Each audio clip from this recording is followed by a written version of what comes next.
Capítulo 15, de 408 a 410 d.C. Invasão da Itália por Alarico, costumes do Senado e do povo romano. Roma é sitiada 3 vezes e finalmente pilhada pelos godos. Observações gerais sobre a queda do Império Romano do Ocidente.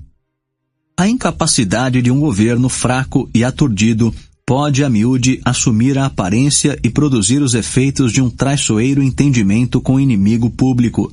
Se o próprio Alarico tivesse sido introduzido no Conselho de Ravenna, provavelmente teria aconselhado as mesmas medidas que foram efetivamente tomadas pelos ministros de Honório.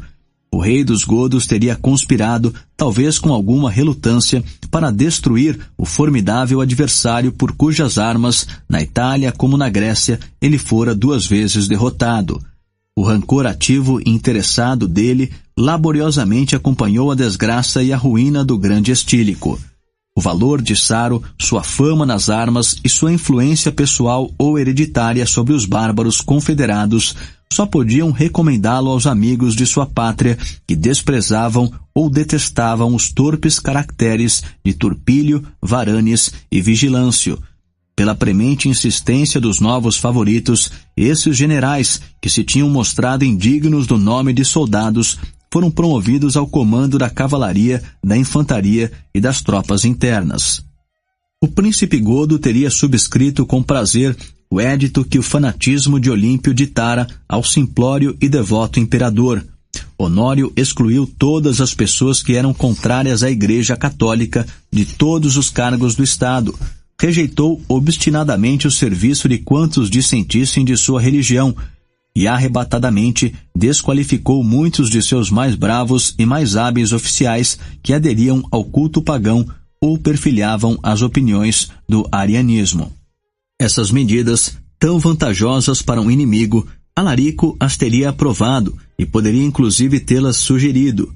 É de duvidar, entretanto, que o bárbaro houvesse promovido seus próprios interesses à custa da desumana e absurda crueldade que foi perpetrada sob a direção, ou pelo menos com a conivência dos ministros imperiais.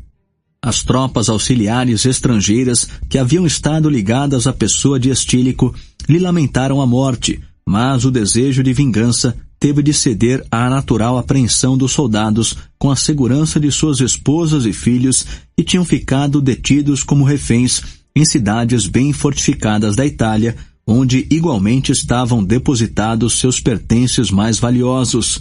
Na mesma hora, e como que em resposta a um sinal comum, as cidades da Itália foram inquinadas pelas mesmas horríveis cenas de chacina e pilhagem generalizadas que envolveram numa destruição promíscua as famílias e as fortunas dos bárbaros. Exasperados com semelhante injúria, capaz de despertar o espírito mais dócil e mais servil, eles lançaram um olhar de indignação e de esperança ao acampamento de Alarico e, unanimemente, juraram perseguir, em guerra justa e implacável, uma nação pérfida que tão ignobilmente violara as leis da hospitalidade. Devido à conduta imprudente dos ministros de Honório, a República perdeu a ajuda e fez por merecer a inimizade de 30.000 de seus mais bravos soldados, e o peso desse exército formidável, que por si só poderia decidir o desfecho da guerra, transferiu-se da balança dos romanos para a dos godos. Nas artes de negociação, tanto quanto nas de guerra, o rei godo mantinha sua superioridade sobre um inimigo cuja aparente inconstância provinha de uma total carência de juízo e de propósito. De seu acampamento nos confins da Itália, Alarico observava atentamente as radicais mudanças que ocorriam no palácio, vigiava o progresso do espírito de facciosismo e de descontentamento, disfarçava o aspecto hostil de invasor bárbaro e assumia a aparência mais popular de amigo e aliado do grande Estílico, a cujas virtudes, já agora não mais temíveis, podia ele pagar um justo tributo de louvor e pesar sinceros. As prementes solicitações dos descontentes, que insistiam com o rei dos godos para invadir a Itália, tinham a reforçá-las um vivo sentimento das injúrias pessoais que ele próprio sofrera. ele estava especiosamente justificado de queixar-se de os ministros continuarem a retardar e a esquivar o pagamento das 4.000 libras de ouro que tinham sido outorgadas pelo Senado romano, ou para recompensar-lhe os serviços, ou para aplacar-lhe a fúria. Sua decorosa firmeza era secundada por uma ardilosa moderação que contribuía para o êxito de seus propósitos. Ele exigia uma satisfação justa e razoável, mas deu as mais solenes garantias de que, tão logo a tivesse obtido, retirar-se-ia imediatamente. Recusava-se a confiar na boa-fé dos romanos, enquanto Aécio e Jasão, os filhos de 2 altos oficiais do Estado, não fossem enviados a seu acampamento como reféns. Propôs-se, porém, a entregar em troca vários dos jovens mais nobres na nação gótica. A modéstia de Alarico foi interpretada pelos ministros de Ravenna como indício seguro de sua fraqueza e temor. Desdenharam tanto negociar um tratado quanto prestar um exército, e com temerária confiança, proveniente tão só de sua ignorância do perigo extremo, esbanjaram irrecuperavelmente os momentos decisivos de paz e guerra.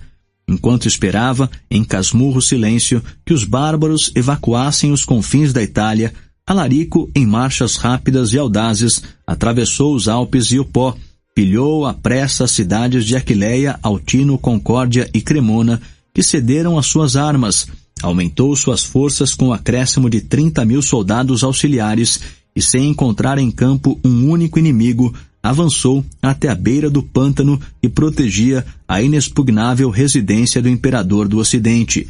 Em vez de intentar o irrealizável cerco de Ravenna, o prudente chefe dos godos seguiu para Rimini, estendeu suas devastações pelo litoral do Adriático e meditou a conquista da antiga senhora do mundo. Um eremita italiano, cujo zelo e santidade os próprios bárbaros respeitavam, encontrou-se com o monarca vitorioso e valentemente denunciou a indignação do céu contra os opressores da terra. Todavia, o próprio santo desconcertou-se com a solene asseveração de Alarico de que sentia um impulso secreto e sobrenatural que lhe dirigia e até mesmo compelia a marcha para as portas de Roma. Sentia ele que seu gênio e sua fortuna estavam à altura das empresas mais árduas e o entusiasmo que comunicou aos godos em pouco levava de vencida a generalizada, quase supersticiosa reverência das nações pela majestade do renome romano. Suas tropas, animadas pelas esperanças de espólio, percorreram a Via Flamínia, ocuparam as passagens sem guarda dos Apeninos, desceram até as ricas planícies da Úmbria e, enquanto acampavam à margem do Clitumo, podiam abater e devorar à vontade o gado. Alvo havia tanto reservado para o uso dos triunfos romanos. As alturas em que estava situada e uma oportuna tempestade com raios e trovões salvaram a cidadezinha de Narni. Desprezando a presa ignóbil, o rei dos godos continuou a avançar com inquebrantável vigor, e depois de passar sob os majestosos arcos adornados com os espólios das vitórias bárbaras, instalou seu acampamento sob os muros de Roma. Durante um período de 690 anos, a sede do império nunca fora profanada pela presença de um inimigo estrangeiro. A malograda expedição de Aníbal só serviu para pôr à mostra o caráter do Senado e do povo, de um Senado antes desonrado do que enobrecido pela comparação com uma assembleia de reis, e de um povo a quem o embaixador de Pirro atribuíra os inesgotáveis recursos da hidra. Notas do tradutor. Aníbal.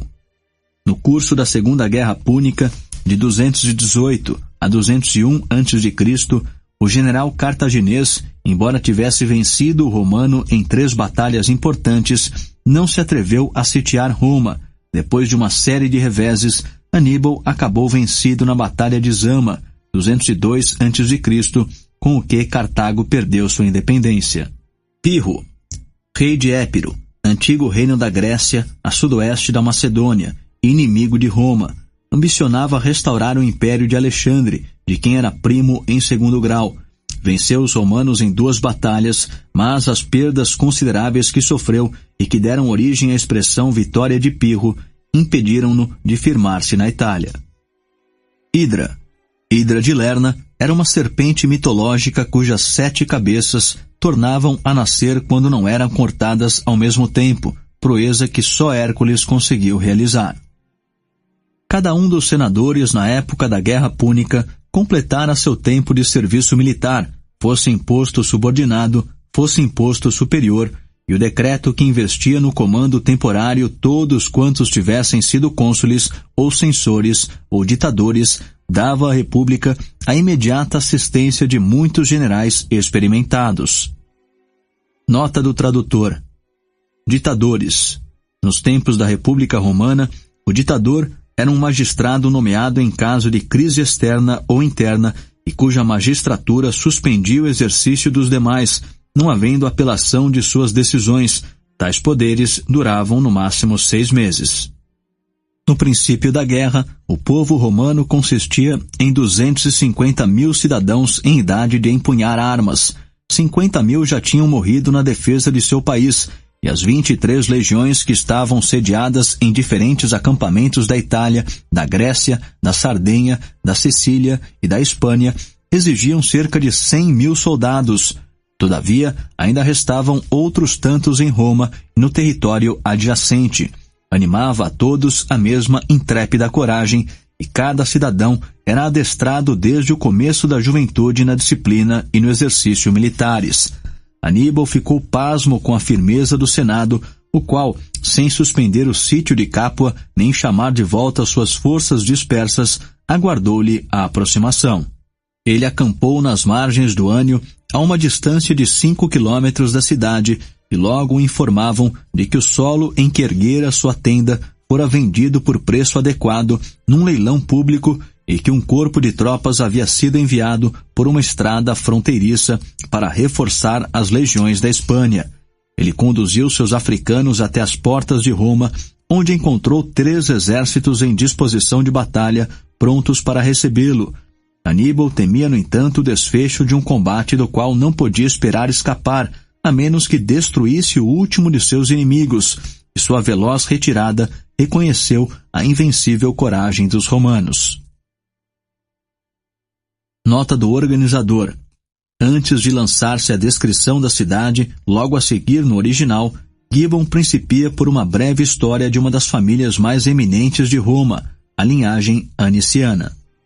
A descrição acurada da cidade, composta na época de Teodósio, enumera 1.780 casas, residências dos cidadãos abastados e nobres. Muitas dessas mansões majestosas quase que poderiam desculpar o exagero do poeta, de que Roma continha uma infinidade de palácios e de que cada um deles era uma cidade, já que abrigava em seu recinto tudo quanto pudesse servir para o uso ou para o luxo: mercados, hipódromos, templos, fontes, banhos, pórticos, grutas umbrosas e aviários artificiais. O historiador Olimpiodoro, que descreve a situação de Roma sitiada pelos godos, observa ainda que vários dos senadores mais ricos auferiam de suas propriedades uma renda anual de 4.000 libras de ouro, mais de 160.000 libras esterlinas, sem contar a produção regular de cereal e vinho, e caso fosse vendida, igualaria em valor 1/3 do montante em dinheiro. Comparada com essa desmesurada riqueza, uma renda ordinária de 1.000 ou 1.500 libras de ouro podia ser considerada insuficiente para a dignidade da ordem senatorial, e exigia numerosas despesas de tipo ostentoso e público. Na época de Honório, registram-se vários exemplos de nobres fatos e benquistos que celebravam o ano de sua pretoria com uma festa que durava 7 dias e custava perto de 100.000 libras esterlinas. As propriedades dos senadores romanos, que tanto excediam a medida da riqueza moderna, não se confinavam aos limites da Itália. Suas posses se estendiam bem além dos mares Jônico e Egeu, até as províncias mais distantes. A cidade de Nicópolis, que Augusto fundara como um eterno monumento à vitória de Ácio, era propriedade da devota Paula, e Sêneca observa que os rios de outrora dividiam nações hostis, correm agora pelas terras de cidadãos privados. Segundo suas naturezas e circunstâncias, as propriedades dos romanos eram cultivadas ou pelo trabalho de seus escravos, ou cedidas, mediante certa renda estipulada, ao lavrador industrioso.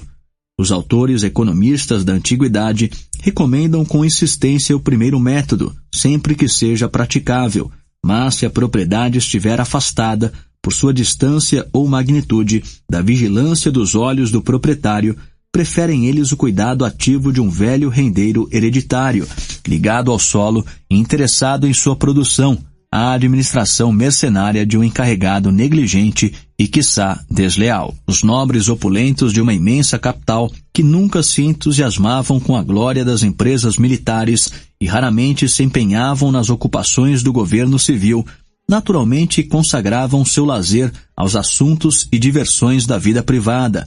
Em Roma, o comércio era visto sempre com desdém, mas os senadores, desde os primeiros tempos da República, aumentaram seu patrimônio e multiplicaram seus clientes pela lucrativa prática da usura.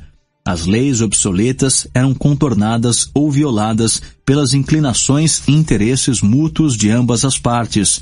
Uma considerável massa de riquezas deve ter sempre existido em Roma, quer na forma de moeda corrente do império, quer na forma de baixela de ouro e prata.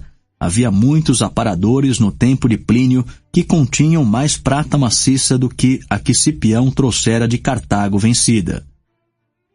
A maior parte dos nobres, que dissipavam suas fortunas num luxo profuso, acabou pobre no meio da riqueza e indolente numa incessante ronda de dissipação. Seus desejos eram continuamente satisfeitos pelo trabalho de 1 milhar de mãos, do numeroso séquito de seus escravos domésticos, instigados pelo medo da punição e pelos variados ofícios de artesãos e comerciantes, aos quais impelia mais poderosamente a expectativa de ganho.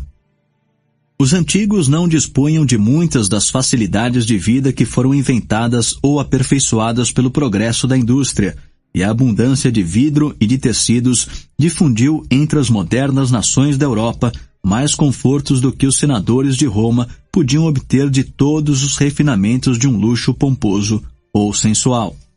Os luxos e costumes deles foram objeto de pormenorizada e acurada investigação, mas como perquirições que tais me desviariam por demasiado tempo do objetivo da presente obra, prefiro apresentar, da vida de Roma e de seus habitantes, um panorama mais pertinente ao período da invasão gótica. Amiano Marcelino, que escolheu prudentemente para a residência a capital do Império como a mais adequada ao historiador de sua própria época, misturou à narrativa dos acontecimentos públicos uma vívida descrição das cenas com as quais estava familiarizado. O leitor judicioso nem sempre lhe aprovará a severidade da censura, a escolha das circunstâncias ou o estilo de expressão. Talvez perceba os preconceitos latentes e o ressentimento pessoal que azedavam o temperamento do próprio Amiano. Certamente observará, porém, com filosófica curiosidade, a interessante e original pintura dos costumes de Roma. A grandeza de Roma, tal é a linguagem do historiador, se fundou na rara e quase inacreditável aliança da virtude com a fortuna. O longo período de sua infância se passou numa luta tenaz contra as tribos da Itália, vizinhas e inimigas da cidade em ascensão. Na força e no ardor da juventude, ela suportou as tormentas da guerra, levou suas armas vitoriosas além dos mares e das montanhas e trouxe de volta lauréis triunfais de todos os países do globo. Por fim, descambando para a velhice e impondo-se às vezes tão só pelo terror de seu renome, ela buscou as bênçãos do conforto e da tranquilidade. A veneranda cidade, que calcou aos pés os pescoços das nações mais orgulhosas, estabeleceu um sistema de leis guardiãs perpétuas da justiça e da liberdade, contentou-se, como um pai prudente e abastado, em entregar aos Césares, seus filhos favoritos, o cuidado de gerir o seu vasto patrimônio. Uma paz segura e profunda, tal como outrora desfrutada no reinado de Numa, sucedeu os tumultos da República, enquanto Roma era ainda adorada como a rainha da terra e as nações vassalas ainda reverenciavam o renome do povo e a majestade do Senado. E continua Amiano. Mas esse esplendor natural é degradado e conspurcado pela conduta de alguns nobres que, descuidosos de sua própria dignidade e da de sua pátria, ostentam, no cultivo do vício e da sandice, uma licença sem freios. Contendem entre si na fátua vaidade de títulos e sobrenomes e extravagantemente escolhem ou inventam os nomes mais excelsos e sonoros: reburrus ou fabúnios, pagônios ou tarrásios, capazes de suscitar no vulgo pasmo e respeito. Na vã ambição de perpetuar a própria memória, gostam de ver-se repetidamente reproduzidos em estátuas de bronze e de mármore. Não ficam satisfeitos enquanto essas estátuas não estejam revestidas de placas de ouro, honrosa distinção pela primeira vez conferida ao cônsul Acílio, depois de lhe ter dominado, com suas armas e conselhos, o poderio do rei Antíoco. A ostentação no exibir e exagerar talvez o rol de renda das propriedades que possuem em todas as províncias, do nascente ao poente, suscita o justo ressentimento de todo homem que se lembre de que os pobres e invencíveis antepassados deles não se distinguiam do mais humilde soldado pela delicadeza de seus manjares ou pelo esplendor de suas vestes. Mas os nobres modernos medem sua eminência e importância pela altura de seus carros e pela pesada magnificência de sua roupagem. Seus longos mantos de seda e púrpura flutuam ao vento, e quando se entreabrem de propósito ou por acaso, deixam ver ocasionalmente o vestuário de baixo, as ricas túnicas bordadas com as figuras de diversos animais. Seguidos de um séquito de 50 criados e rompendo o pavimento, andam pelas ruas com a mesma impetuosa velocidade porque viajam em cavalos de posta. E o exemplo dos senadores é temerariamente imitado pelas matronas e damas, cujas carruagens cobertas estão continuamente a correr à volta do imenso espaço da cidade e dos subúrbios. Sempre que tais pessoas de alta condição se dignam a visitar os banhos públicos, elas assumem, ao entrar, ares de ruidosa e insolente autoridade, e apropriam-se para seu próprio uso das comodidades destinadas ao uso do povo romano. Se nesses locais de frequência pública e mista encontram alguns dos infames instrumentos de seus prazeres, exprimem seu afeto com um terno abraço, ao mesmo tempo que soberbamente declinam as saudações de seus concidadãos, que não se podem permitir honra maior do que beijar-lhes as mãos ou os joelhos. Logo depois de prazerosamente se refrescarem com um banho, tornam a pôr seus anéis e as outras insígnias de sua nobreza, escolhem de seu guarda-roupa privado roupa branca da mais fina que teria bastado para uma dúzia de pessoas, vestes que mais lhe agradem à fantasia, e mantêm até o momento de ir-se o mesmo porte altaneiro, que talvez pudesse ter sido justificável no grande Marcelo após a conquista de Siracusa. Nota do tradutor. Marcelo, famoso general romano que durante a Segunda Guerra de Roma contra Cartago capturou Siracusa, porto da Sicília, após um longo cerco. Algumas vezes, contudo, esses heróis se abalançam a empresas mais árduas, visitam suas propriedades na Itália e se entregam mercê da azáfama de mão serviço aos divertimentos da caça. Se em qualquer ocasião, mais especialmente num dia quente, têm a coragem de velejar em suas galeras pintadas desde o lago Lucrino até suas elegantes vilas no litoral de Puteoli e Caieta, comparam suas próprias expedições às marchas de César e Alexandre.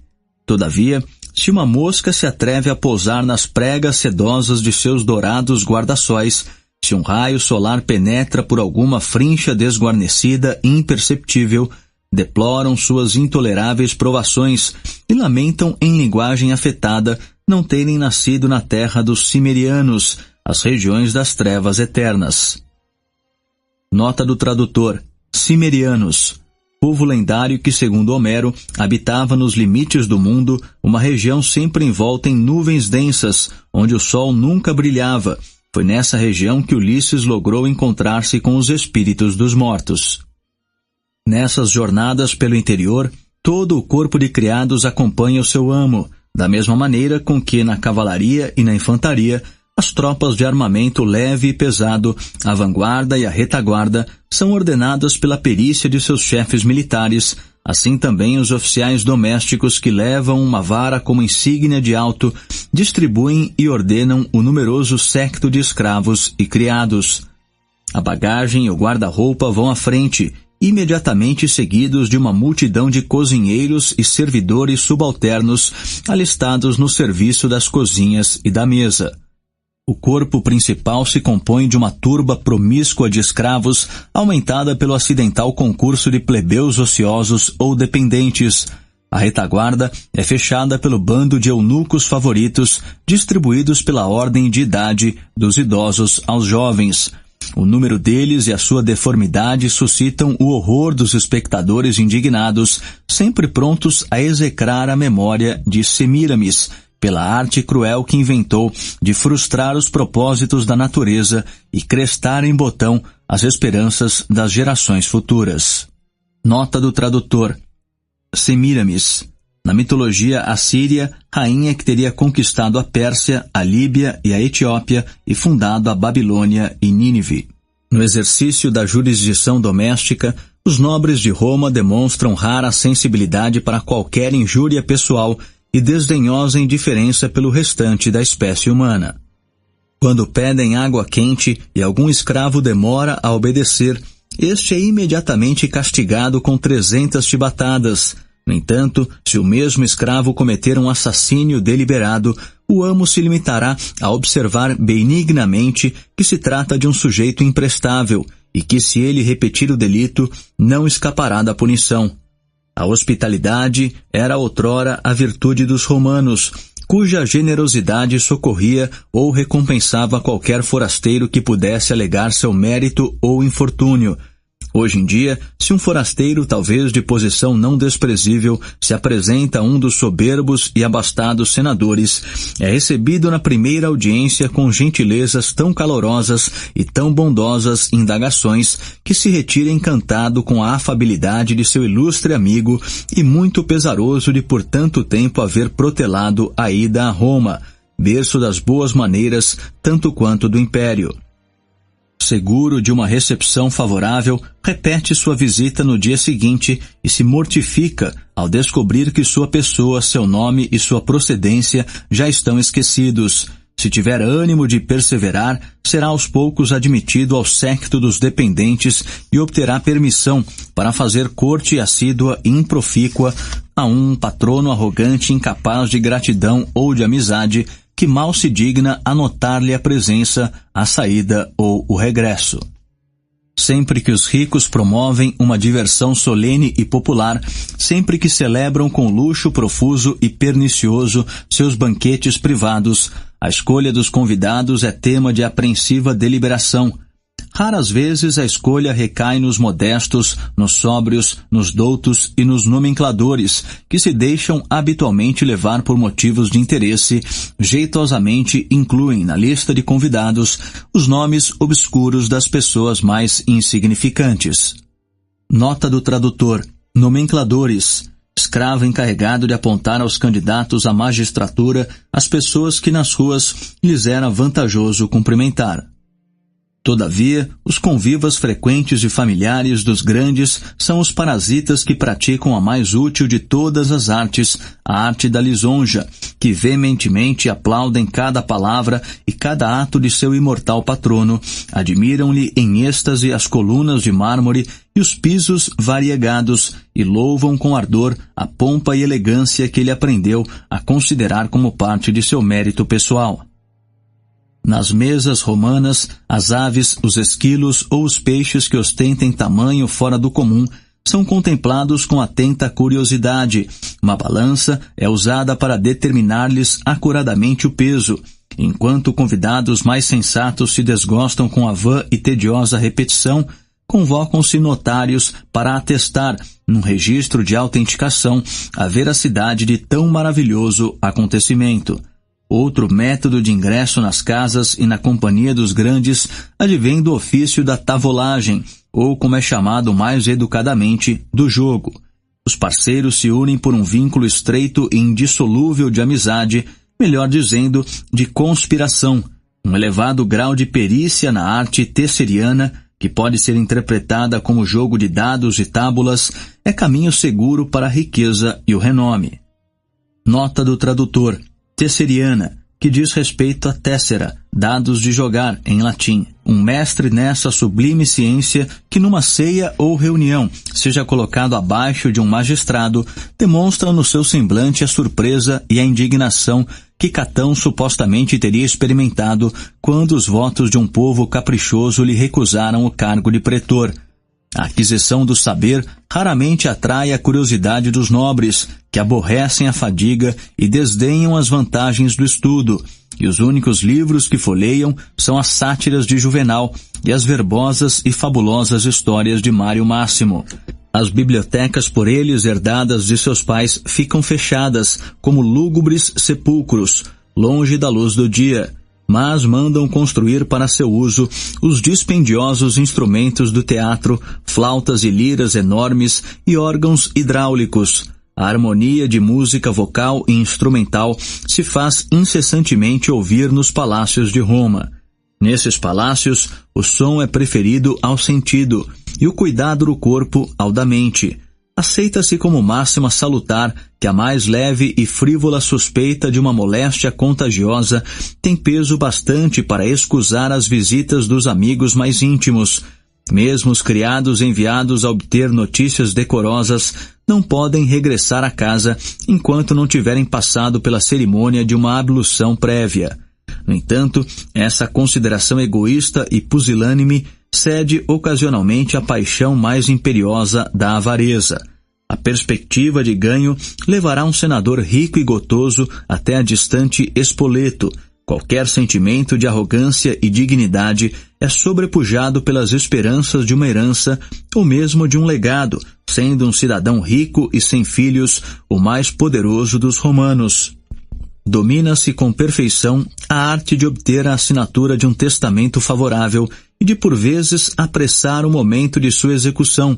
Tem acontecido em uma mesma casa, embora em diferentes aposentos, um marido e uma esposa, no louvável empenho de lograr um ao outro, chamarem seus respectivos advogados para declarar ao mesmo tempo suas mútuas, mas antagônicas intenções.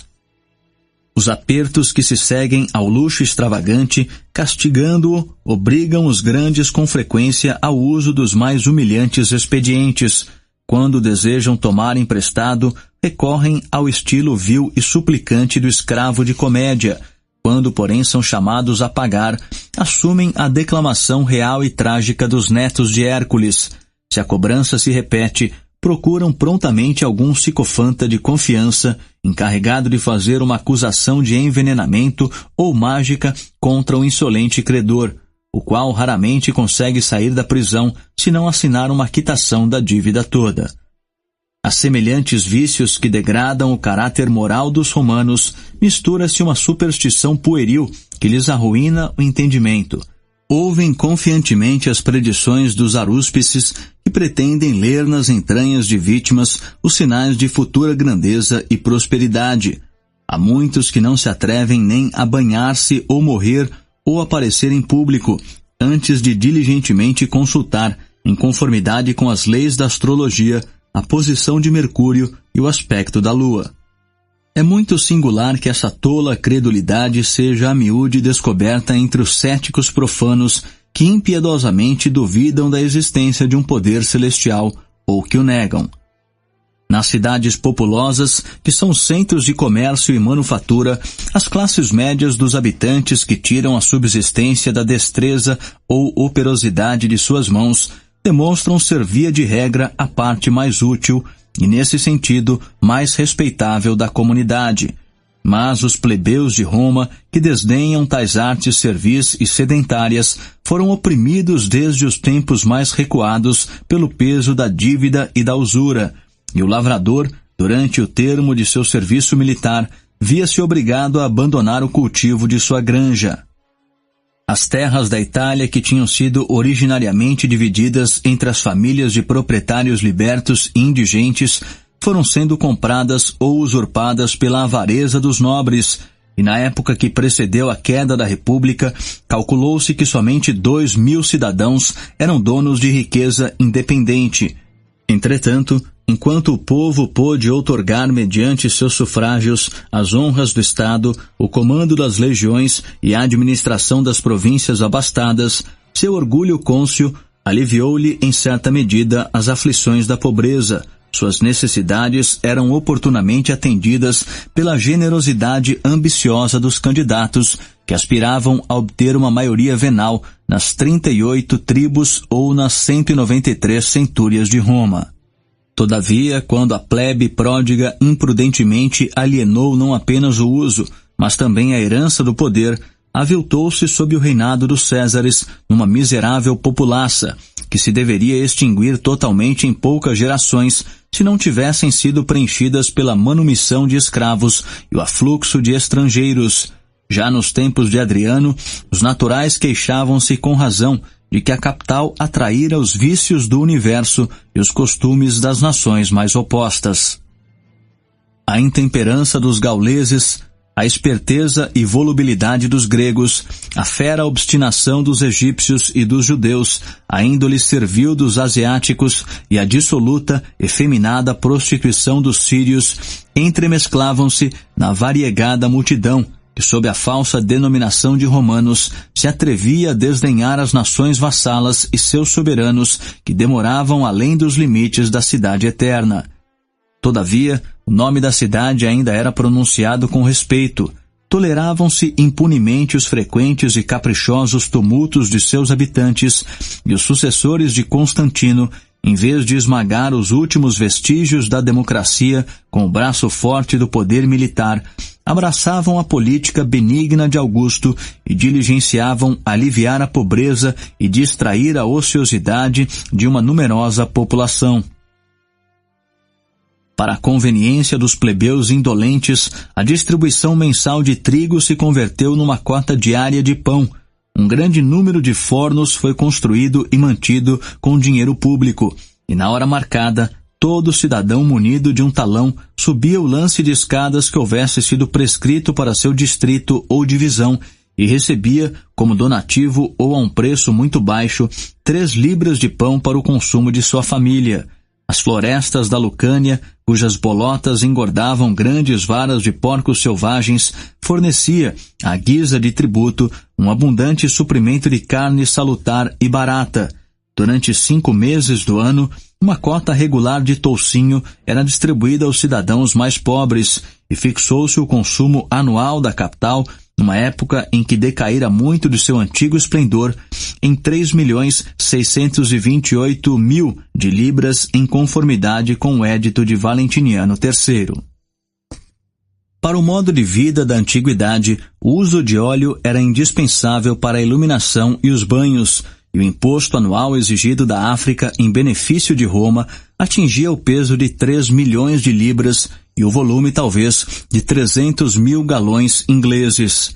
A preocupação de Augusto em prover a metrópole com a necessária abundância de trigo não foi além desse indispensável artigo de subsistência humana. Quando o clamor popular denunciou a escassez e o encarecimento do vinho, o sisudo reformador divulgou uma proclamação lembrando a seus súditos que homem algum tinha razão de queixar-se de sede, já que os aquedutos de Agripa haviam trazido até a cidade muitos jorros copiosos de água pura e salubre.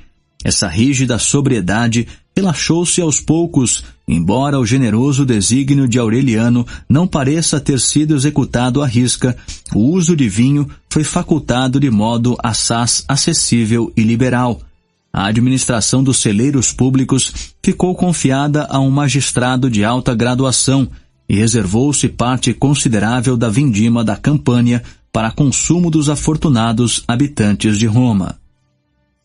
O estupendo aqueduto, tão justificadamente celebrado pelos louvores do próprio Augusto, abastecia as termas ou banhos construídos em todas as partes da cidade com imperial magnificência.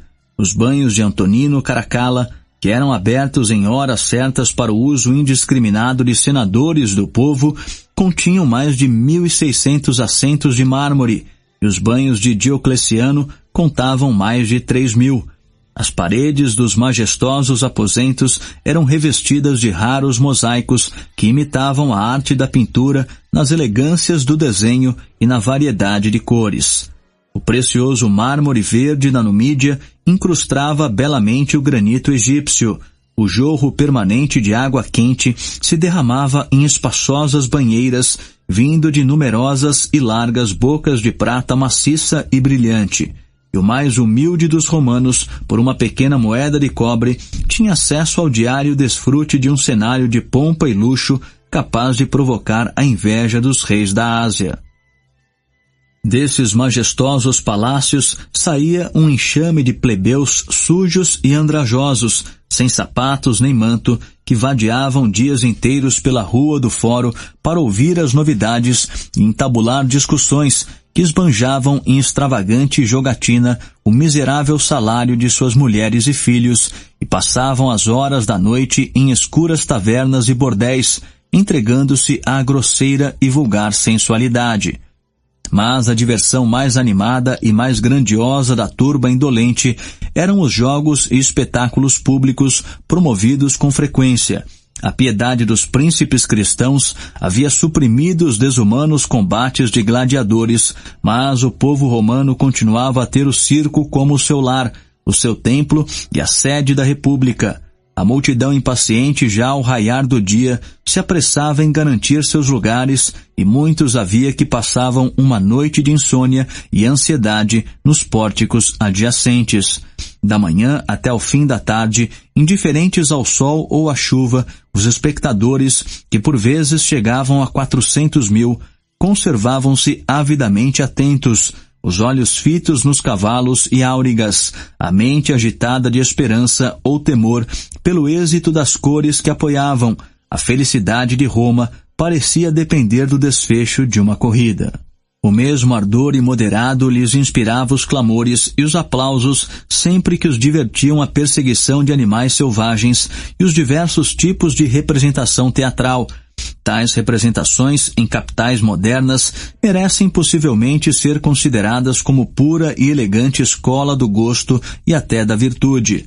Mas a musa trágica e cômica dos romanos, que raras vezes aspiravam a mais do que imitar o gênio ático, silenciara quase de todo após a queda da República, sendo seu lugar indignamente ocupado pela farsa licenciosa, pela música efeminada e pela pompa exagerada. As pantomimas, que mantinham sua reputação desde a época de Augusto até o século VI, exprimiam sem palavras as diversas fábulas dos deuses e heróis de antiguidade, e a perfeição de sua arte, que por vezes desarmava a gravidade dos filósofos, suscitava sempre o aplauso e a admiração do povo. Os vastos e luxuosos teatros de Roma eram ocupados por 3.000 bailarinas e 3.000 cantores, com os mestres dos respectivos coros. Desfrutavam a tal ponto o favor popular que numa época de escassez, quando todos os forasteiros foram banidos da cidade, o mérito de contribuir para os prazeres públicos os isentava de uma lei estritamente cumprida em relação aos professores de artes liberais. Da tola curiosidade de Heliogábalo, disse que tentou descobrir pela quantidade de teias de aranha o número de habitantes de Roma. Um método mais racional de recenseamento talvez não fosse indigno da atenção de príncipes mais judiciosos, que poderiam ter facilmente resolvido uma questão tão importante para o governo romano e de tanto interesse para as épocas subsequentes. Os nascimentos e óbitos dos cidadãos eram devidamente registrados, e se algum autor da antiguidade se houvesse dignado a mencionar um montante anual ou a média comum, poderíamos chegar hoje a um cálculo satisfatório que invalidasse as afirmativas extravagantes dos críticos e talvez confirmasse as modestas e prováveis conjecturas dos filósofos. As investigações mais diligentes compilaram tão só as particularidades abaixo enumeradas, as quais, conquanto insuficientes e imperfeitas, podem ajudar em certa medida a esclarecer a questão do número de habitantes da antiga Roma. Quando a capital do Império esteve sitiada pelos godos, o circuito das muralhas foi acuradamente medido por Amônio, um matemático, que verificou ser de 34 quilômetros. Não se deve esquecer que a forma da cidade era quase a de um círculo, a figura geométrica que se sabe conter o maior espaço dentro de qualquer circunferência dada. O arquiteto Vitrúvio, que floresceu na Idade Augustana e cujo testemunho neste caso se reveste de peso e autoridade peculiares, observa que as inúmeras habitações do povo romano ter-se-iam espalhado para muito além dos estreitos limites da cidade e que a escassez de terreno, provavelmente diminuída em toda parte por jardins e vilas, sugeria a prática comum, se bem que inconveniente, de elevar as casas a uma altura considerável. Mas a iminência de tais edifícios, erguidos a miúde, à pressa e com materiais insuficientes, era causa de frequentes e fatais acidentes, e repetidas vezes Augusto, bem como Nero, decretou que a altura de edifícios particulares dentro dos muros de Roma não deveria exceder a medida de 21 metros acima do solo. Juvenal lamenta com base em sua própria experiência os padecimentos dos cidadãos mais pobres, aos quais endereça o salutar conselho de emigrarem sem tardança da fumaceira de Roma, pois poderiam comprar, nas pequenas cidades da Itália, uma morada prazenteira, espaçosa, pelo mesmo preço que pagam anualmente por um sombrio e miserável alojamento. Os aluguéis eram, pois, exageradamente altos. Os ricos adquiriam por enormes somas os terrenos que cobriam de palácios e jardins, mas o grosso do povo romano se apinhava num estreito espaço, e os diferentes andares e apartamentos da mesma casa eram subdivididos, como ainda costuma acontecer em Paris e outras cidades, entre diversas famílias de plebeus. O número total de casas nas 14 regiões da cidade está acuradamente registrado na descrição de Roma composta no reinado de Teodósio e monta a 48.382. As duas classes de domus e insulae em que são divididas incluem todas as habitações da capital, de toda classe e condição, desde o palácio de mármore dos Anici, com um numeroso corpo de libertos e escravos, até a alta e estreita casa de cômodos, onde foi consentido ao poeta Codro e à sua esposa alugarem uma deplorável água furtada logo debaixo das telhas.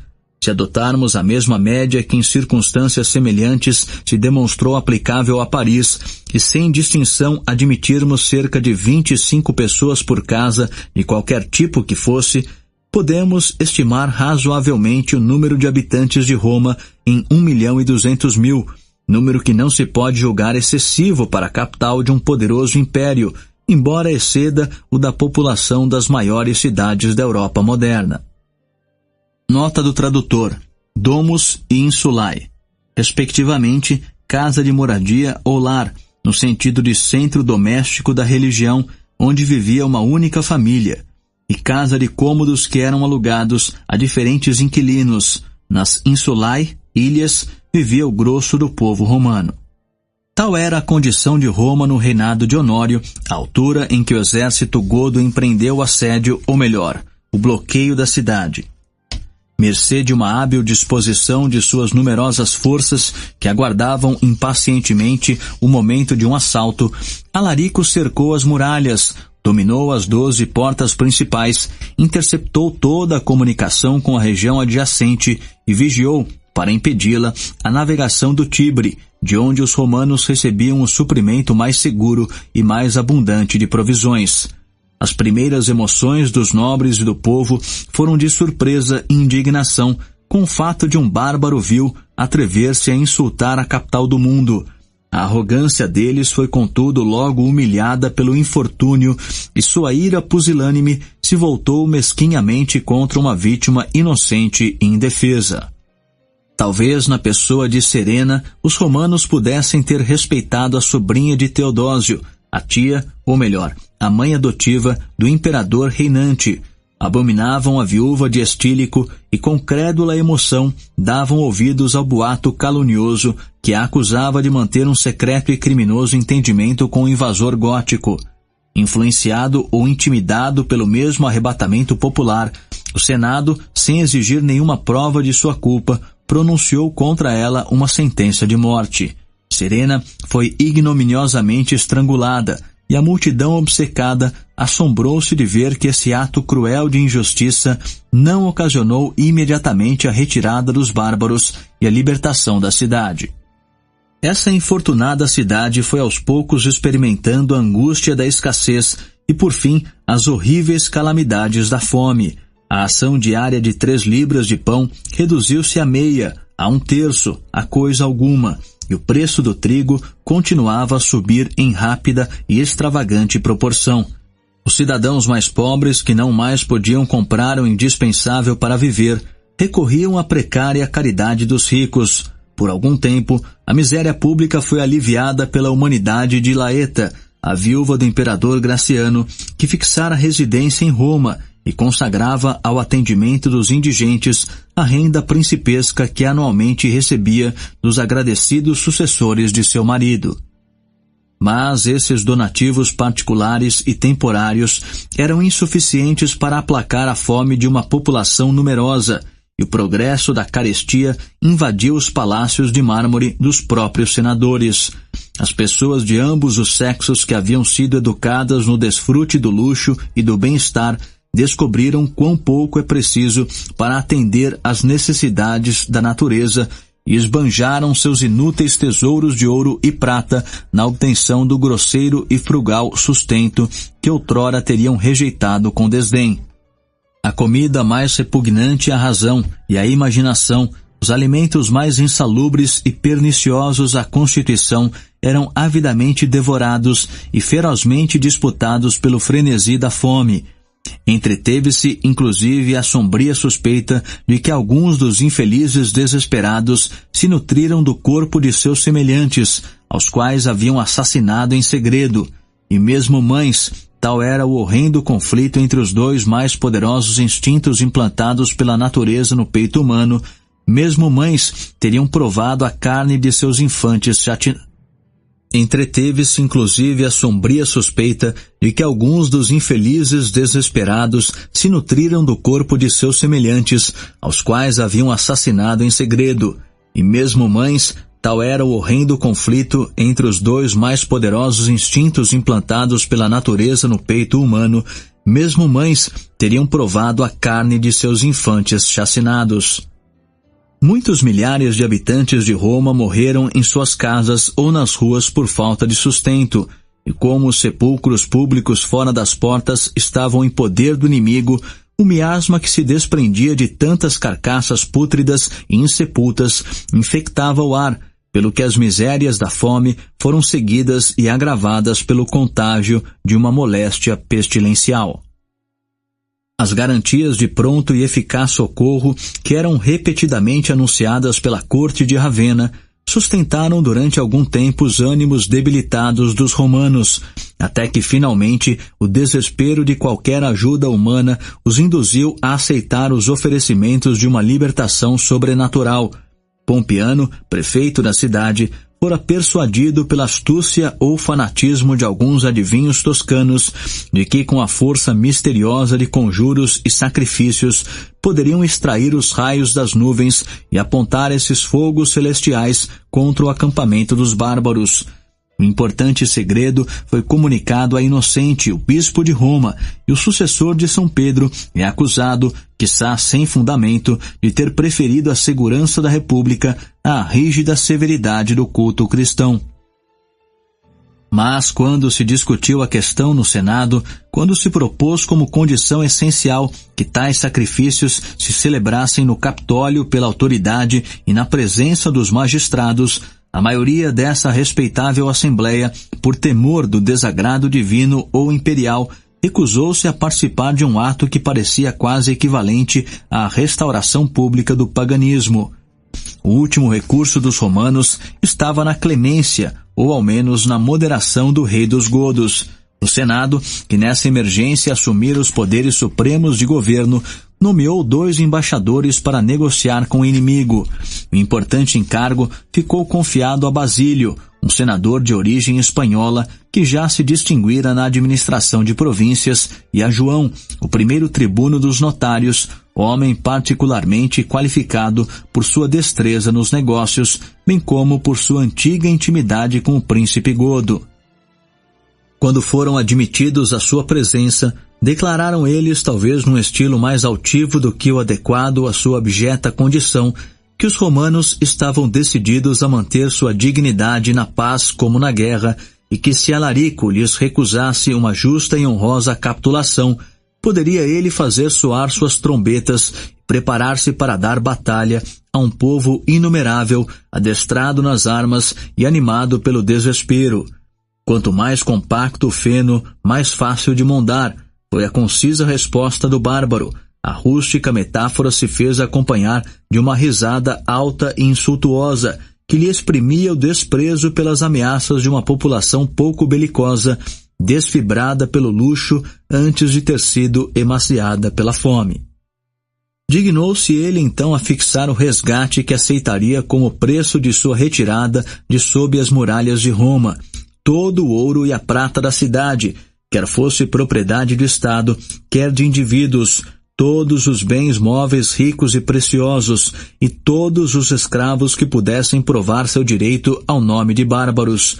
Os ministros do Senado se atreveram a perguntar, num tom comedido e suplicante: se essas, ó rei, são as vossas exigências, o que pretendei deixar-nos?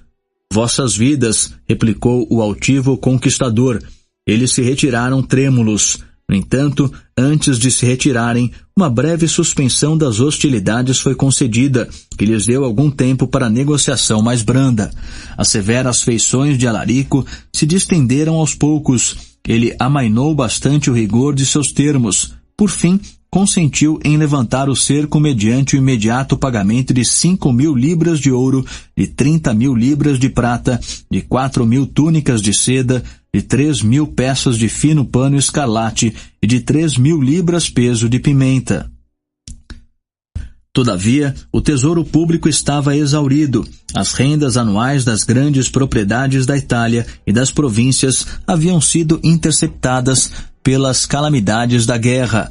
O ouro e as gemas foram trocados durante a fome pelo alimento mais vil. Os tesouros da riqueza secreta continuavam escondidos pela obstinação da avareza, e alguns remanescentes dos espólios consagrados constituíam o último recurso capaz de impedir a iminente ruína da cidade. Assim que os romanos satisfizeram as exigências rapaces de Alarico, puderam voltar em certa medida ao desfrute da paz e da abundância. Algumas das portas da cidade foram cautelosamente abertas, os godos não mais obstruíam a região adjacente e a importação de provisões pelo rio. Os cidadãos acorreram em multidão à feira livre, instalada durante 3 dias nos subúrbios, enquanto os mercadores que empreendiam esse lucrativo comércio obtinham lucro considerável. A futura subsistência da cidade teve a garanti-la os vastos estoques depositados nos celeiros públicos e privados. Uma disciplina mais regular do que a que se teria podido esperar foi mantida no acampamento de Alarico, e o prudente bárbaro justificou seu respeito à fé dos tratados pela justa severidade com que puniu um bando de godos desabusados que insultara alguns cidadãos romanos na estrada para a Óstia. Seu exército, enriquecido com as contribuições da capital, avançou devagar pela bela e próspera província da Toscana, onde ele se propunha a estabelecer seu quartel de inverno. O estandarte godo se tornou o refúgio de 40.000 escravos bárbaros que haviam rompido seus grilhões e aspiravam, sob o comando de seu grande libertador, a vingar-se das injúrias e da desonra de uma cruel servidão. Aproximadamente na mesma ocasião, recebeu Alarico um reforço mais honroso de godos e hunos, que Adolfo, o irmão de sua esposa, guiara, por insistente solicitação dele, desde as margens do Danúbio até as do Tibre, abrindo caminho com alguma dificuldade e algumas perdas, com base em tropas imperiais superiores em número. Um chefe vitorioso que unia o espírito temerário de um bárbaro com a arte e a disciplina de um general romano estava à frente de 100.000 combatentes, e a Itália pronunciava com terror e respeito o nome temível de Alarico. À distância de 14 séculos, podemos contentar-nos com narrar os feitos militares dos conquistadores de Roma, sem ousar investigar-lhes os motivos da conduta política. No meio de sua prosperidade aparente, Alarico talvez estivesse cônscio de alguma fraqueza secreta, de alguma falha interna, ou talvez a moderação que afetava visava tão só a iludir e a desarmar a fácil credulidade dos ministros de Honório. O rei dos godos declarara repetidas vezes que seu desejo era ser considerado amigo da paz e dos romanos. 3 senadores, por sua reiterada insistência, foram enviados como embaixadores à corte de Ravenna para requerer a troca de reféns e a conclusão do tratado, e as propostas que ele exprimiu mais claramente durante o curso da negociação só podiam inspirar uma dúvida quanto à sua sinceridade, pois pareciam desconformes com a prosperidade de sua sorte. O bárbaro ainda aspirava ao posto de general-comandante dos exércitos do Ocidente, estipulava um subsídio anual de trigo e dinheiro, e escolhia as províncias de Dalmácia, Nórica e Venécia para a sede de seu novo reino, que teria controlado a importante comunicação entre a Itália e o Danúbio.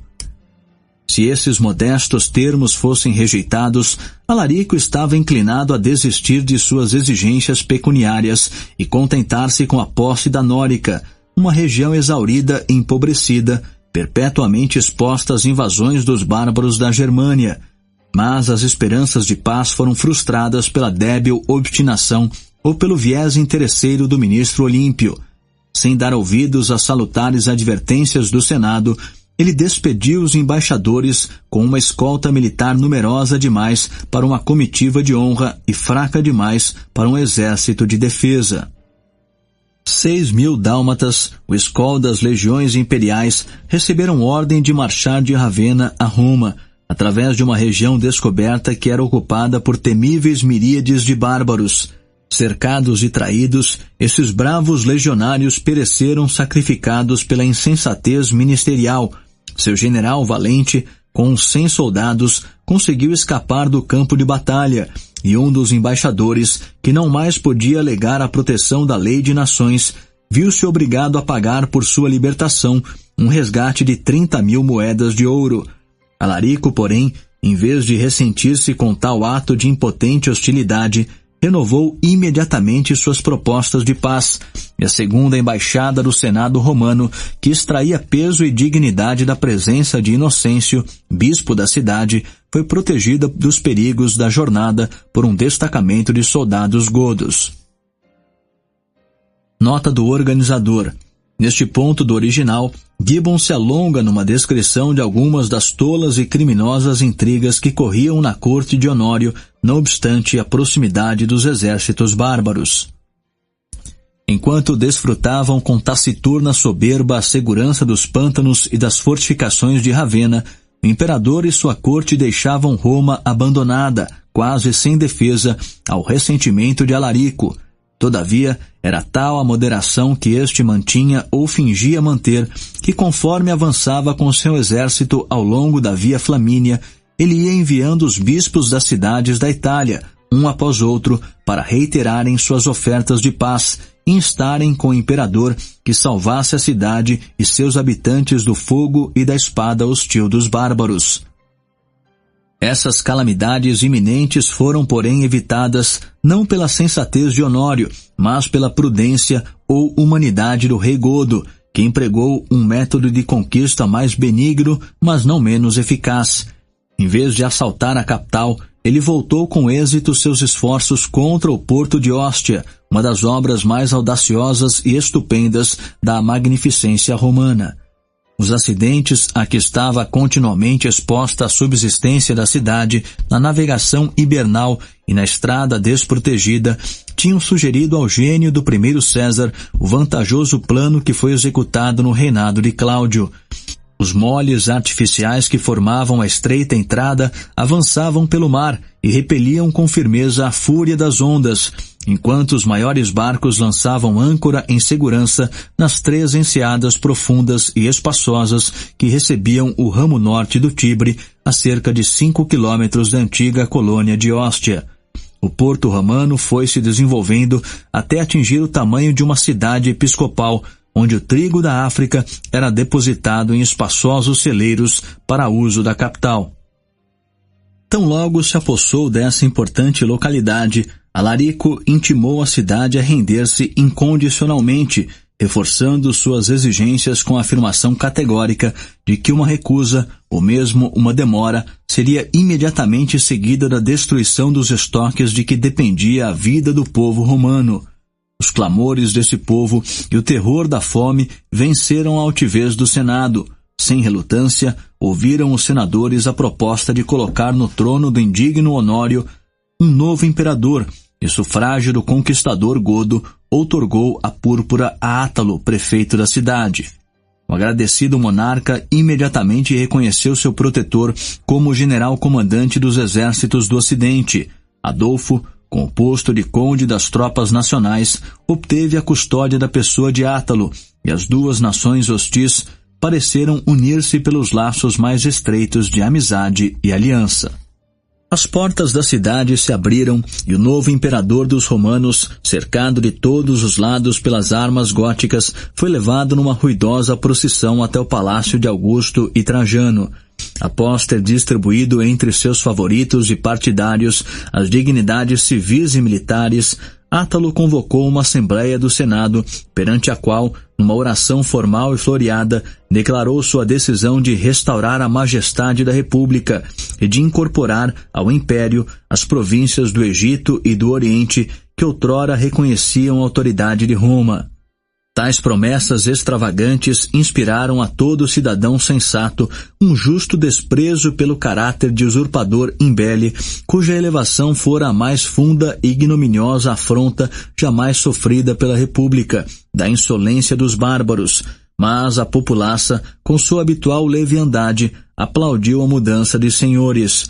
O público descontente era favorável ao rival de Honório, e os sectários, oprimidos por seus éditos de perseguição, esperavam certo grau de compostura, ou pelo menos de tolerância, de um príncipe que em sua pátria, Jônia, fora educado na superstição pagã e que depois recebera o sacramento do batismo das mãos de um bispo ariano. Os primeiros dias do reinado de Átalo foram bons e prósperos. Um oficial de confiança partiu com o corpo insignificante de tropas a fim de assegurar a obediência da África. A maior parte da Itália se submeteu ao pavor do poderio godo, embora a cidade de Bolonha tivesse oferecido uma resistência vigorosa e eficaz. O povo de Milão, insatisfeito talvez com a ausência de Honório, aceitou com ruidosas exclamações a escolha do Senado romano. À frente de um exército formidável, Alarico conduziu seu real cativo até quase as portas de Ravenna, e uma solene embaixada dos principais ministros, composta de Jóvio, o prefeito pretoriano, de Valente, o comandante da cavalaria e da infantaria, do questor Potâmio e de Juliano, o primeiro dos notários, foi introduzida com pompa marcial no acampamento godo. Em nome de seu soberano, consentiram em reconhecer a legalidade da eleição de seu competidor e em dividir as províncias da Itália e do Ocidente entre os dois imperadores. Suas propostas foram rejeitadas com desdém, rejeição agravada pela insultuosa clemência de Átalo, que se dignou a prometer que se Honório abdicasse imediatamente a púrpura, ser-lhe-ia permitido passar o restante de seus dias num exílio pacífico em alguma ilha remota. Tão desesperada parecia na verdade a situação do filho de Teodósio, aos que melhor lhe conheciam a força e os recursos, que Jóvio e Valente, seu ministro e seu general, lhe traíram a confiança, desertaram abjetamente a causa de seu benfeitor e puseram sua traiçoeira lealdade a serviço de seu rival mais afortunado. Pasmado com tais exemplos de traição interna, Honório tremia à aproximação de qualquer serviçal, à chegada de qualquer mensageiro. Temia os inimigos secretos que pudessem emboscar-se em sua capital, em seu palácio, em seu quarto de dormir, e alguns navios estavam ancorados na Baía de Ravenna, prontos para transportar o monarca abdicado até os domínios de seu sobrinho infante, o imperador do Oriente. Mas existe uma providência, pelo menos na opinião do historiador Procópio, que vela sobre a inocência e a sandice, e as pretensões de Honório aos cuidados dela não podem ser razoavelmente contestadas. No momento em que seu desespero, incapaz de qualquer resolução sensata ou valorosa, meditava uma fuga vergonhosa, um oportuno reforço de 4.000 veteranos inesperadamente desembarcou no porto de Ravenna. A esses valentes forasteiros, cuja fidelidade não fora corrompida pelas facções da corte, entregou ele a guarda das muralhas e portas da cidade, e o sono do imperador deixou de ser perturbado pela apreensão de perigo iminente e interno. Uma notícia favorável recebida do Egito mudou de inopino as opiniões das pessoas e a situação dos negócios públicos. As tropas e os oficiais enviados por Átalo àquela província tinham sido derrotados e chacinados, e o ativo zelo de Heracliano sustentou seu próprio devotamento e o de seu povo. O leal conde da África enviou uma grande soma de dinheiro que garantia a lealdade dos guardas imperiais, e sua vigilância no evitar a exportação de trigo e óleo introduziu a fome, o tumulto e o descontentamento nos muros de Roma. O malogro da expedição africana foi a causa de mútuas queixas e recriminações no partido de Átalo, e o espírito do protetor deste aos poucos foi perdendo o interesse por um príncipe a quem faltava coragem para comandar ou docilidade para obedecer. Átalo adotou as medidas mais imprudentes sem conhecimento de Alarico, ou contrariamente a seu conselho.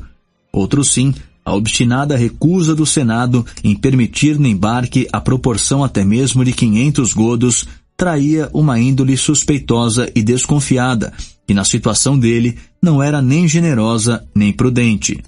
A astúcia maliciosa de Jóvio logrou exasperar o ressentimento do rei godo.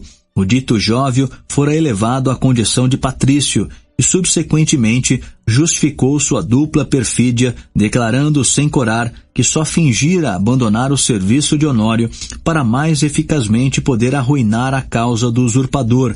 Numa vasta planície perto de Rimini e na presença de uma imensa multidão de romanos e bárbaros, o desditoso Átalo foi publicamente despojado do diadema e da púrpura, emblemas de realeza que Alarico enviou como penhor de paz e amizade ao filho de Teodósio. Os oficiais que voltaram ao cumprimento de seus deveres tiveram postos restituídos e mesmo o mérito de um arrependimento tardio teve um magnânimo reconhecimento. Todavia, o degradado imperador dos romanos, desejoso de viver, insensível à desonra, implorou a permissão de seguir o acampamento gótico no séquito de um altivo e caprichoso bárbaro. A degradação de Átalo removeu o único obstáculo real à conclusão da paz e Alarico avançou até 5 quilômetros de Ravenna para pressionar a irresolução dos ministros imperiais, cuja insolência voltou com o retorno da fortuna. A indignação de Alarico inflamou-se com o informe de que um chefe rival, Saro, inimigo pessoal de Adolfo e antagonista hereditário da casa dos Balti, fora recebido em palácio. À frente de 300 sequazes, o destemido bárbaro imediatamente rompeu das portas de Ravenna, surpreendeu e aniquilou um considerável corpo de godos, reentrou na cidade em triunfo e pôde insultar seu adversário pela voz de um arauto que publicamente declarou ter a culpa de Alarico, excluído o mesmo da amizade e aliança do imperador. Os delitos e loucuras da corte de Ravenna foram expiados uma terceira vez pelas calamidades de Roma. O rei dos godos, que não mais dissimulava sua sede de pilhagem e vingança, surgiu em armas sob as muralhas da capital, e o trêmulo Senado, sem nenhuma esperança de socorro, preparou-se para, através de uma desesperada resistência, retardar a ruína de sua pátria. Mas nada pôde fazer contra a secreta conspiração de seus escravos e criados, os quais, por nascimento ou interesse, perfilhavam a causa do inimigo. À meia-noite, a porta salariense foi secretamente aberta e os habitantes despertaram ao som tremendo da trombeta gótica. Após 1163 anos de sua fundação, Roma, a cidade imperial, que subjugara e civilizara parte tão considerável da humanidade, viu-se entregue à fúria licenciosa das tribos da Germânia e da Sítia. A conquista da cidade eterna pelos godos não significava evidentemente a queda de Roma em qualquer sentido preciso. Observa o próprio Gibbon que os vestígios da invasão goda foram quase obliterados em menos de 7 anos e que a venerável matrona retomou a coroa de louros que havia sido amarrotada pelas tormentas da guerra e ainda se entreteve no último momento de sua decadência com as profecias de vingança, de vitória e de eterno domínio. Mas vede os ferimentos mortais que lhe haviam sido infligidos. Pela superfície da Gália, da Itália e da Espanha, rodopiava uma nuvem de conquistadores bárbaros, godos, borguinhões, vândalos, hunos, etc., cujo caráter mal se escondia sob o título de hóspedes dos romanos. De todo o Império Ocidental, somente a África, por um breve período, não foi maculada por mãos bárbaras. Entretanto, uma vitoriosa expedição dos vândalos sob o comando de Genserico, auxiliada por mouros, fanáticos donatistas, escravos e desertores, em pouco se apoderou daquele celeiro da Europa. O óbvio desamparo do Império Ocidental, invadido à vontade por variados bandos de bárbaros, levou a ilha da Britânia e as províncias marítimas francesas entre o Sena e o Loire a desligarem-se do Império e estabelecerem governos independentes. E para quem poderia o Império do Ocidente voltar-se na sua aflição? Ainda mais fatal do que a pressão dos bárbaros havia sido a divisão do outrora Império Uno em fragmentos oriental e ocidental. O Império Oriental mal podia ser chamado de romano, mesmo forçando o sentido da palavra. Era uma monarquia absoluta, cujos príncipes mediam sua grandeza pela obediência servil de seu povo. Um povo tão incapaz de guardar a vida e as fortunas do assalto dos bárbaros, quanto de defender sua própria razão dos terrores da superstição. Em tais circunstâncias, não importava muito que a Itália fosse invadida por Átila, o Huno, o flagelo de Deus, ou que Roma fosse pilhada pelos vândalos piratas do mar, a partir de suas recém-conquistadas bases africanas. Outros povos bárbaros poderiam facilmente ter levado a cabo tão pavorosa empresa sem serem impedidos por um governo romano que parecia a cada dia menos temível a seus inimigos, mais odioso e opressivo a seus súditos. Pois a tocha de Roma bruxuleava. Antes de 500 depois de Cristo, a Itália estava nas mãos de Odoacro, seu primeiro rei bárbaro, e logo depois Gibbon interrompe o curso de sua narração para fazer o seguinte epitáfio à extinção do Império do Ocidente.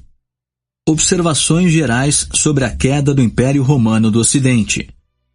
Os gregos, depois de seu país ter sido reduzido a uma província, imputavam os triunfos de Roma não ao mérito, mas à fortuna da República.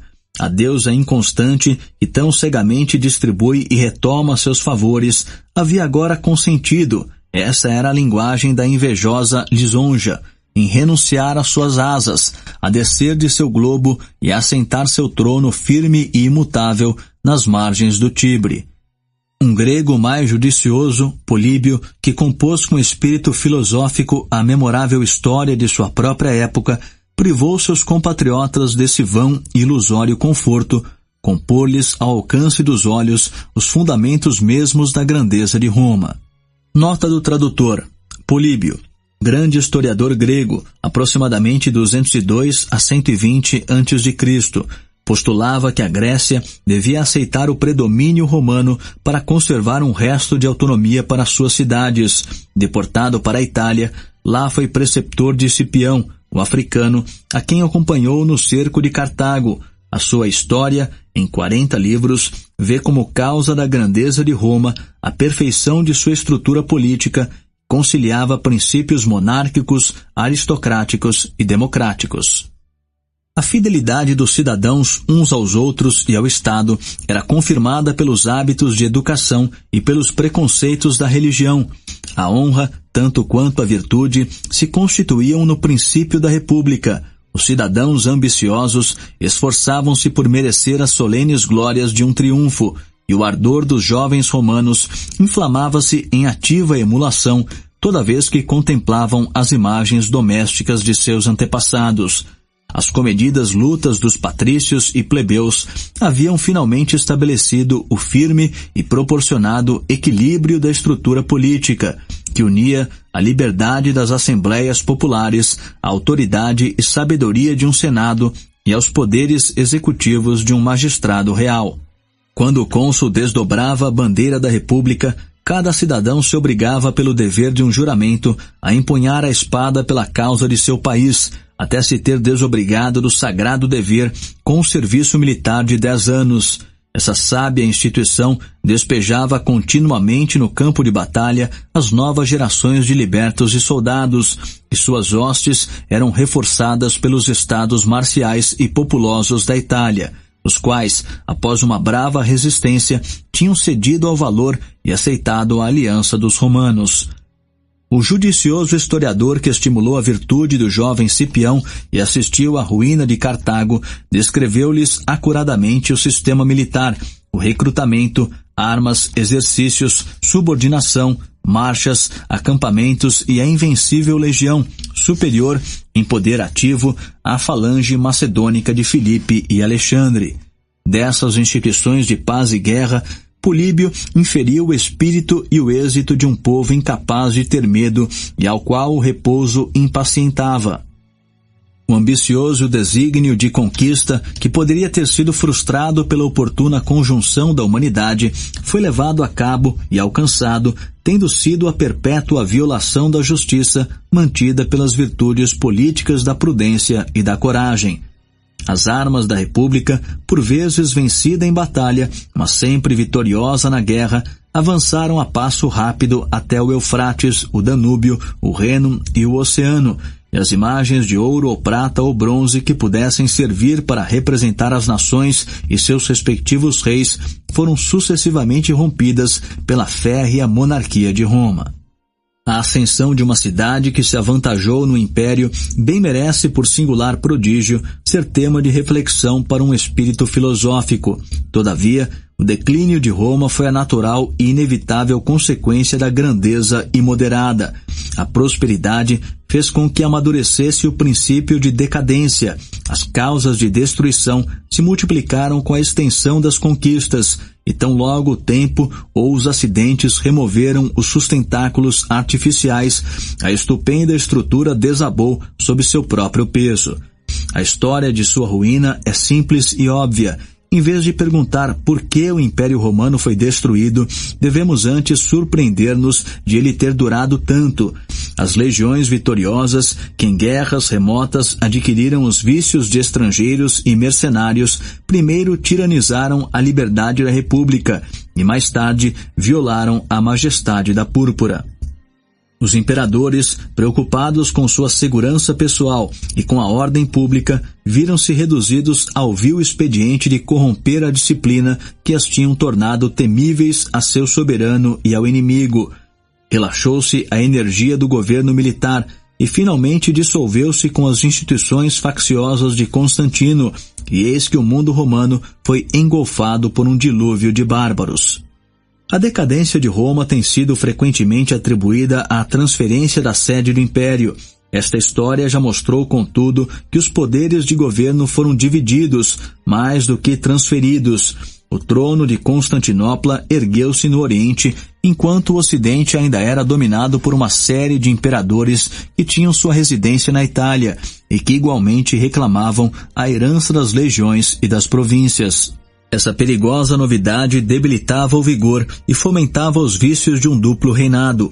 Multiplicaram-se os instrumentos de um sistema opressivo e arbitrário, e uma fátua emulação de luxo, não de mérito, iniciou-se e se manteve entre os degenerados sucessores de Teodósio. A extrema angústia, que unifica as virtudes de um povo livre, exacerba as facções de uma monarquia em declínio.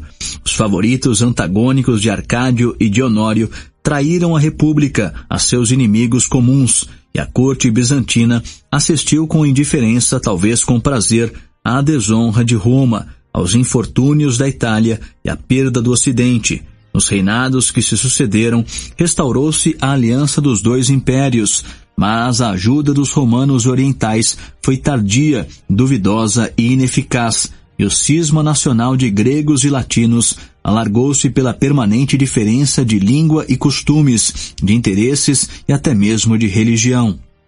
No entanto, o salutar acontecimento sancionou em certa medida o juízo de Constantino. Durante um longo período de decadência, sua inexpugnável cidade repeliu os exércitos vitoriosos dos bárbaros, protegeu a riqueza da Ásia e dominou, na guerra como na paz, o importante estreito que liga o Mar Euxino e o Mar Mediterrâneo. A fundação de Constantinopla contribuiu mais decisivamente para a preservação do Oriente do que para a ruína do Ocidente. Como a felicidade de uma vida futura é o grande objetivo da religião, quiçá não nos cause surpresa ou escândalo saber que a introdução, ou pelo menos o abuso do cristianismo, teve alguma influência no declínio e na queda do Império Romano. O clero pregava com êxito as doutrinas da paciência e da pusilanimidade. As virtudes ativas da sociedade eram desencorajadas e os últimos vestígios do espírito militar foram sepultados no claustro. Grande parte da riqueza pública e privada se consagrou às especiosas exigências da caridade e da devoção, e a soldada era esbanjada com turbas inúteis de ambos os sexos que só podiam alegar os méritos da abstinência e da castidade. A fé, o ardor, a curiosidade e as paixões mais terrenas da maldade e da ambição acenderam a chama da discórdia teológica. A Igreja e mesmo o Estado foram divididos por facções religiosas cujos conflitos se demonstravam por vezes sangrentos e sempre implacáveis. A atenção do imperador se desviou dos acampamentos para os sínodos. Uma nova tirania oprimia o mundo romano e as seitas perseguidas se tornaram inimigas secretas de seu país. No entanto, o espírito de partido, conquanto pernicioso ou absurdo, é um princípio de união tanto quanto de dissensão. Os bispos de seus 1.800 púlpitos inculcavam o dever de obediência passiva a um soberano legal e ortodoxo. Suas frequentes assembleias e sua contínua correspondência mantinham a comunhão de igrejas distantes, e a índole benevolente do Evangelho se reforçou, embora confinada, com a aliança espiritual dos católicos. A sagrada indolência dos monges foi devotamente perfilhada por uma época servil e afeminada. Se a superstição não lhes houvesse propiciado um refúgio conveniente, os mesmos vícios teriam tentado os inimigos romanos a desertar, por motivos dos mais vis, o estandarte da República.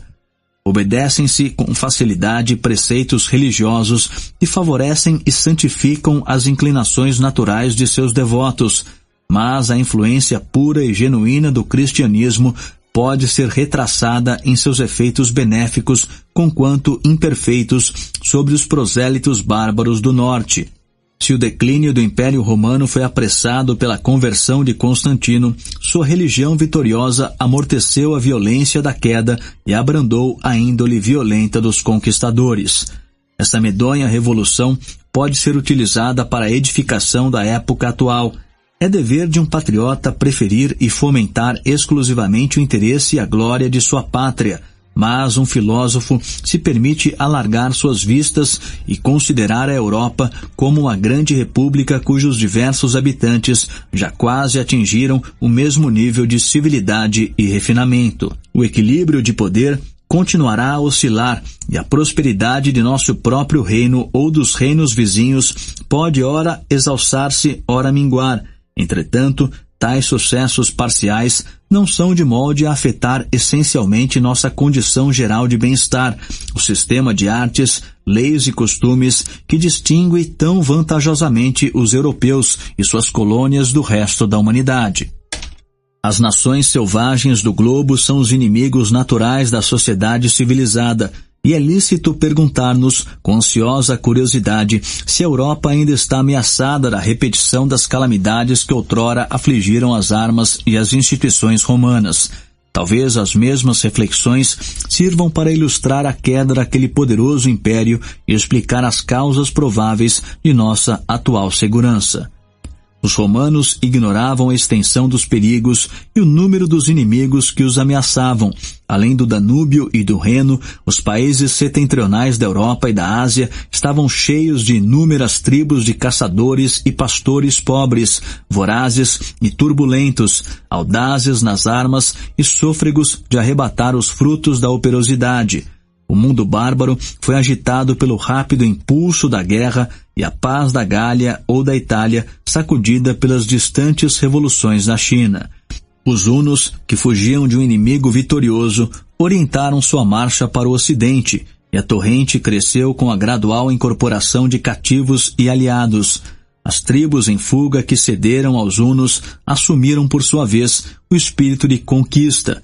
As infindas colunas de bárbaros pressionaram o Império Romano com peso multiplicado, e se a vanguarda era aniquilada, novos assaltantes ocupavam o espaço vago. Tais formidáveis emigrações não mais provinham do norte, e o longo período de tranquilidade atribuído ao decréscimo populacional é a ditosa consequência do progresso das artes e da agricultura. Em vez de algumas rudes aldeias ralamente disseminadas por suas florestas e pântanos, a Alemanha conta hoje um rol de 2.300 cidades muradas. Instituíram-se sucessivamente os reinos cristãos da Dinamarca, da Suécia e da Polônia. Os comerciantes da Hansa, com seus cavaleiros teutônicos, estenderam suas colônias pela costa do Báltico até o Golfo da Finlândia.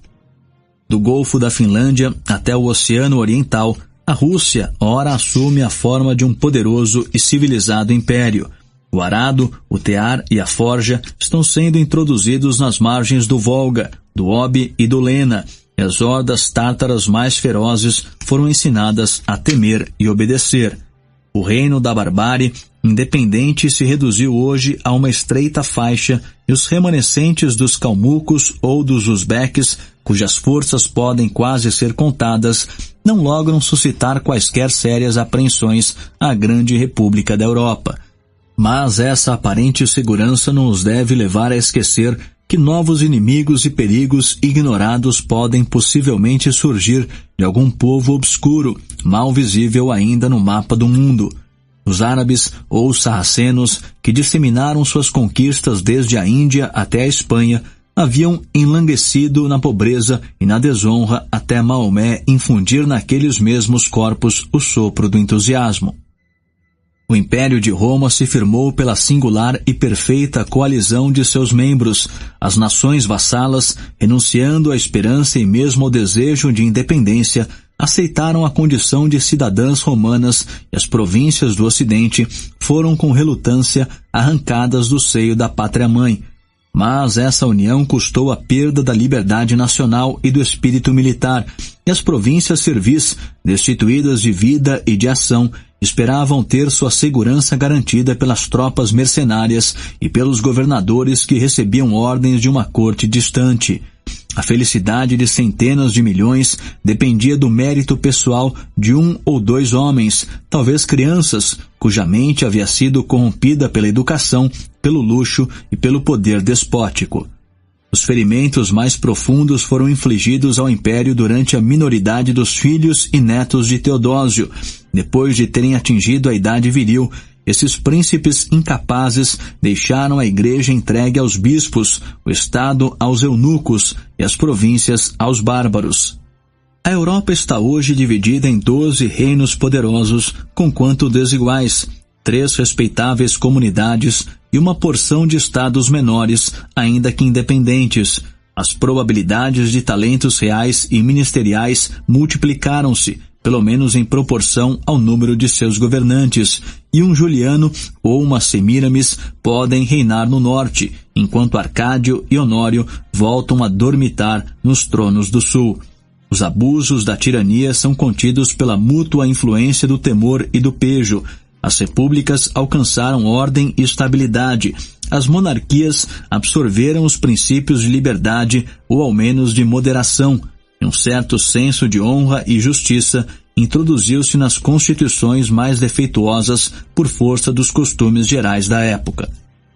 Na paz, o progresso do conhecimento é acelerado pela emulação de tantos rivais em atividade.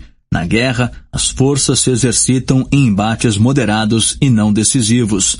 Se um feroz conquistador surgisse dos desertos da Tartária, teria de sucessivamente vencer os robustos campônios da Rússia, os numerosos exércitos da Alemanha, os galhardos nobres da França e os intrépidos homens livres da Inglaterra, que talvez se coligassem na defesa comum.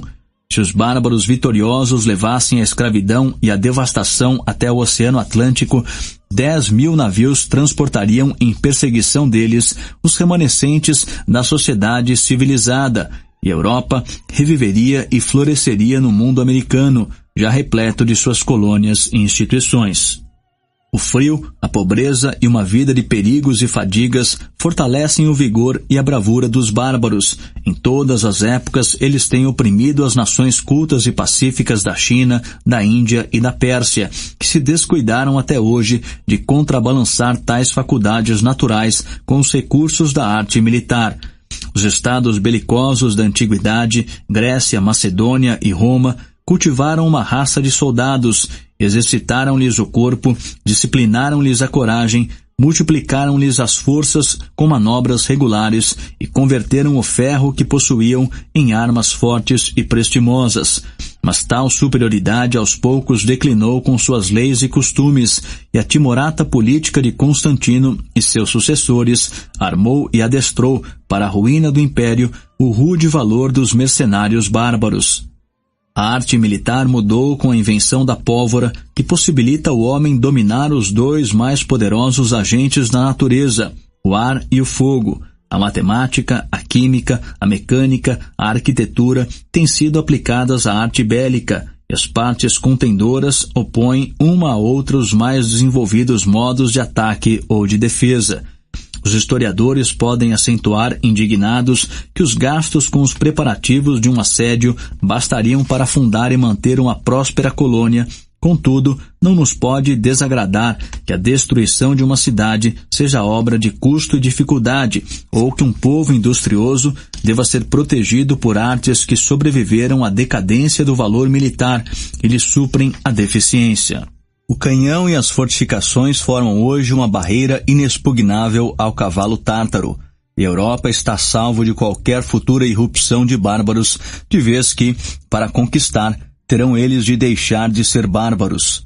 Seus graduais progressos na ciência da guerra seriam sempre acompanhados, como podemos ver pelo exemplo da Rússia, de um progresso equivalente nas artes da paz e da política civil, pelo que eles próprios mereceriam um lugar entre as nações cultas que subjugassem. Mesmo que se julguem estas especulações duvidosas ou falazes, ainda subsiste uma fonte mais modesta de consolo e de esperança.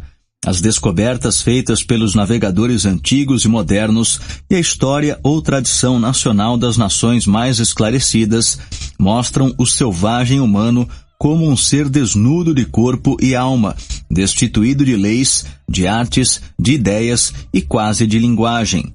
Dessa condição abjeta, talvez o estado primitivo e universal do homem, ele se elevou gradualmente até chegar a dominar os animais, fertilizar a terra, cruzar o oceano e tomar a medida dos céus. Seu progresso no que respeita ao aperfeiçoamento e exercício de suas faculdades mentais e corpóreas tem sido variado e irregular, infinitamente moroso no começo e aumentando gradualmente com redobrada velocidade. Épocas de laboriosa ascensão foram seguidas de momentos de queda vertiginosa, e os diversos climas do globo experimentaram as vicissitudes da luz e das trevas. No entanto, a experiência de 400 anos deve alargar-nos as esperanças e diminuir-nos as apreensões. Não nos é dado predeterminar a que culminâncias pode a espécie humana aspirar em seu avanço rumo à perfeição, mas é seguramente de presumir que povo algum, a menos que a face da natureza se altere, volte a cair na barbárie originária. Os progressos da sociedade podem ser encarados sob um tríplice aspecto. 1. O poeta ou filósofo ilumina sua época e seu país mercê do empenho de uma só mente. Todavia, tais poderes excelsos de raciocínio ou imaginação se constituem em produções raras e espontâneas. O gênio de Homero ou Cícero ou Newton suscitaria menos admiração se pudesse ser criado pela vontade de um príncipe ou pelas lições de um preceptor. 2. Os benefícios da lei e da política, do comércio e das manufaturas, das artes e das ciências são mais sólidos e permanentes, e muitos indivíduos podem qualificar-se, por via da educação e da disciplina, para fomentar em suas respectivas esferas de atividade os interesses da comunidade. Mas esse sistema geral resulta da habilidade e do trabalho, e a complexa maquinaria pode estragar-se com o tempo ou ser danificada pela violência. 3. Felizmente para a humanidade, as artes mais úteis ou pelo menos mais necessárias podem ser exercidas sem necessidade de talentos extraordinários ou de sujeição nacional, sem os poderes de um só ou a união de muitos.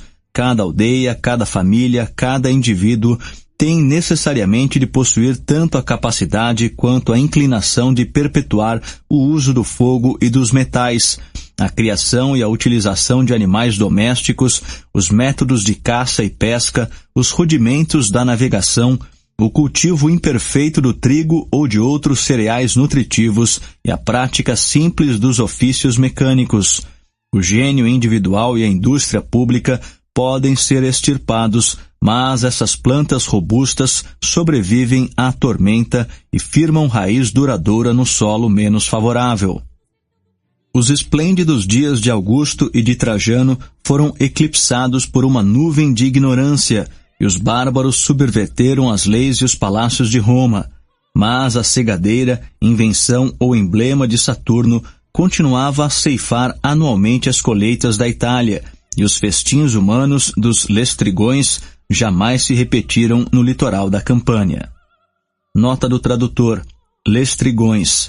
Na mitologia grega, um povo de gigantes antropófagos que devoravam os forasteiros. Na Odisseia, eles destroem os navios dos companheiros de Ulisses, atirando-lhes grandes rochedos. Desde a descoberta primeva das artes, a guerra, o comércio e o ardor religioso difundiram entre os selvagens do Velho e do Novo Mundo esses dons inestimáveis. Eles se propagaram aos poucos e jamais poderão perder-se. Podemos, portanto, chegar todos à aprazível conclusão de que cada época da história do mundo aumentou e continua a aumentar efetivamente a riqueza, a felicidade, o saber e, quiçá, a virtude da raça humana.